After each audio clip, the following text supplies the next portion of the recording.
Some jobs were so awful. Dying on the job was considered a mercy. Number 8. Gong farmer, the men who lived in human waste.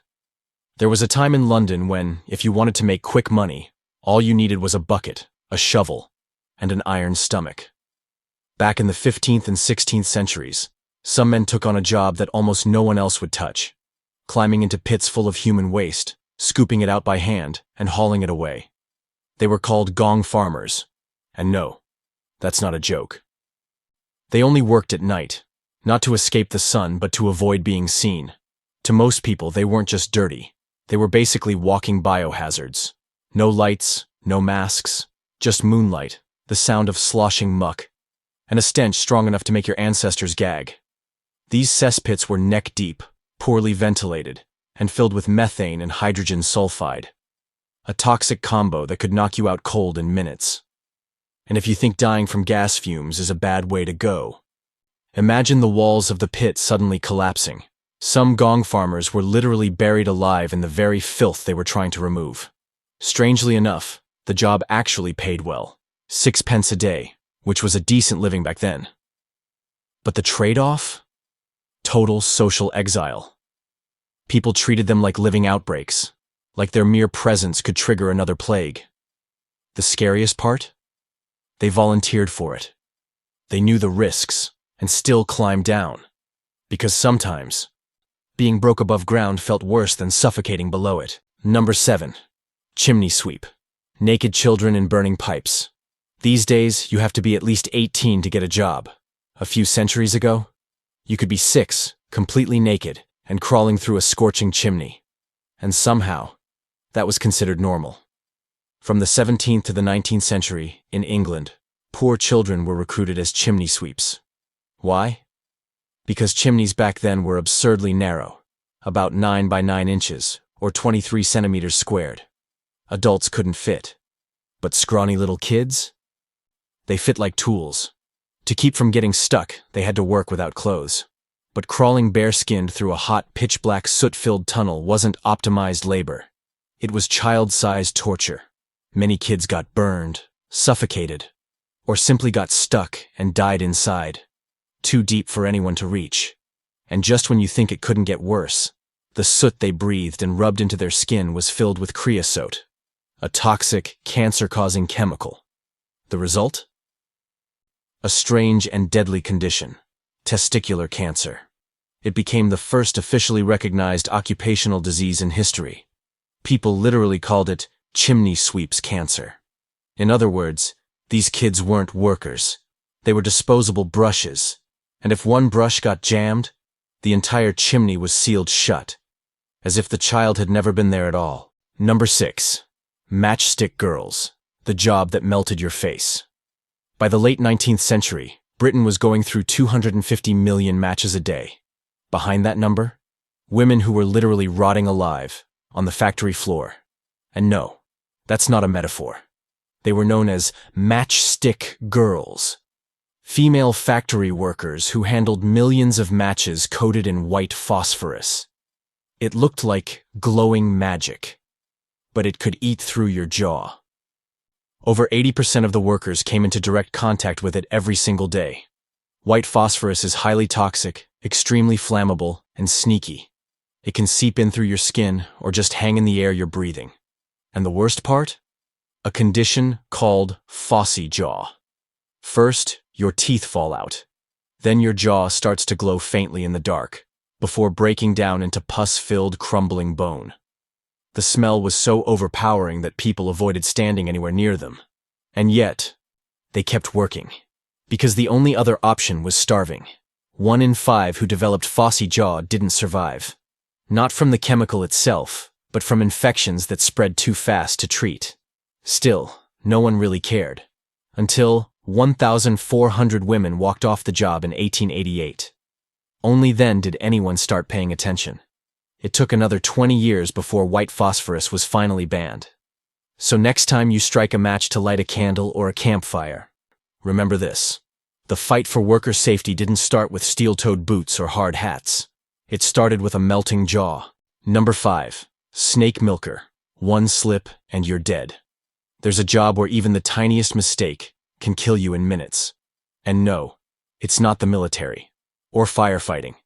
It's standing face to face with a live, venomous snake, then reaching for the one thing that can turn your nervous system into soup. That's the job of a snake milker. Using just their hands, they coax the snake into sinking its fangs into a thin layer of glass, then squeeze out a few drops of venom. Kind of like juicing a lemon, but with a death penalty. Except this juice can shut down your brain, clot your blood, or melt your tissues. Neurotoxin, hemotoxin, cytotoxin. Take your pick. Way back in ancient times, the Scythians took it even further. They mixed snake venom with human feces and rotten blood, dipped their arrows in it, and called it a day. If the arrow didn't kill you, the full-body infection a few days later definitely would. Today, snake milkers still exist. Not to kill people, but to save them. That venom is used to make life-saving anti-venom, but the danger, still very real. One slip, a few millimeters off, and you're gone. Killed by the very thing you were trying to harvest. Number 4. Groom of the Stool, wiping the king's butt for a living. For centuries, there was a job that let you witness absolute power, and smell it too. The title sounded prestigious, Groom of the Stool. But in reality, you were the king's personal bathroom butler. No, seriously. Each day, this person helped the king undress, set up a velvet-lined golden toilet seat, and stood nearby during the royal session. Their job? Listen to the sounds. Check the color. Take notes on texture, smell, frequency. Basically, analyze everything like a poop sommelier. Then, wipe. By hand. No gloves. No escape. And no, this wasn't some lowly servant. Grooms of the Stool were often high-ranking nobles. They had access to the king during his most unfiltered moments, when he might share secrets of state, ask for advice, or just decompress. But with that access came complete submission. If the king had diarrhea, you were there. If his stomach acted up at 2 a.m., you got out of bed. No flinching. No gagging. Not even a sigh. Loyalty meant keeping a straight face, no matter what was coming out of the royal rear. On paper, you were one of the most trusted figures in court. But in practice, your entire career revolved around a monarch's backside. It wasn't just a job. It was the full surrender of dignity. Wrapped in velvet, trimmed with gold, and smelling faintly of regret. Number 3. Drummer boy. The job that sent kids to die first. Not a soldier. No weapon. But somehow, still the first to get shot. That was the brutal reality of being a drummer boy in old-school warfare. These kids weren't just tagging along. They were the battlefield's communication system. Before radios, the only way to relay orders in the chaos of war was through the beat of a drum. Attack, retreat, call the medics, or signal the guys with stretchers. Every command was sent through rhythm. Some were barely older than kindergartners, like Johnny Clem, just 9 years old, or Charlie King, 13. Both died on the battlefield. No gun, no armor, just a drum. And the fragile hope that grown men might hesitate to shoot a child. They were wrong. Drummer boys were deliberate targets. Because if the drum went silent, the army lost coordination. Take out the kid, and you could collapse the whole formation. So picture this. A child standing behind a line of grown men with rifles. No armor. No weapon. No choice. Just a drum. Their only job? Keep the beat going, and hope they're still alive by the end of the song. In the history of terrible jobs, this one doesn't just rank high. It barely gave you a chance to grow up before it took your life. Number 2. Burlak, the men who dragged ships like animals. Imagine pulling a ship, not rowing it, not steering it, but actually strapping a rope across your chest and dragging it along the riverbank like a human mule. Sounds insane? In 18th century Russia, that was a real job. Before steam engines, Russian trade relied on a group of men called Burlaks, poor laborers who hauled enormous cargo boats upstream along the Volga River, using nothing but brute strength and worn-out ropes. They didn't wade through the water. They trudged along muddy banks, barefoot, bleeding, and exhausted, pulling the weight of an empire, one step at a time. Sometimes it took up to 150 men to move a single ship, working from sunrise to sunset, for months. All for barely enough to survive. And when winter came and the river froze, the boats stopped moving, and so did their income.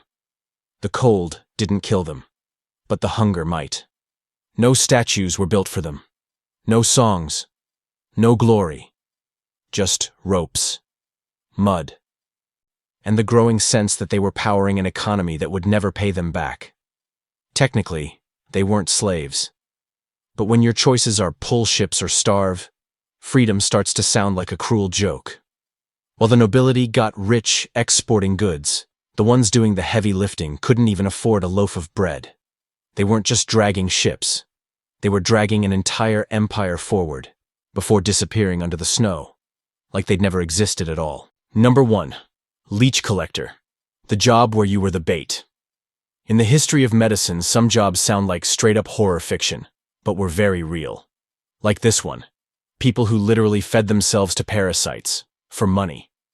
Back in 18th and 19th century Europe, doctors believed leeches could suck out bad blood and cure just about anything. The demand got so high, an actual profession was born, the leech collector. And who got stuck with that job? Usually the poorest of the poor, often women and children. Their job description? Step into swamps, rivers, or flooded fields, and become bait. No protective gear, no tools, just themselves. They'd stand motionless in muddy water, waiting for leeches to latch onto their bare skin. Once enough had attached, they'd peel them off one by one and drop them into glass jars.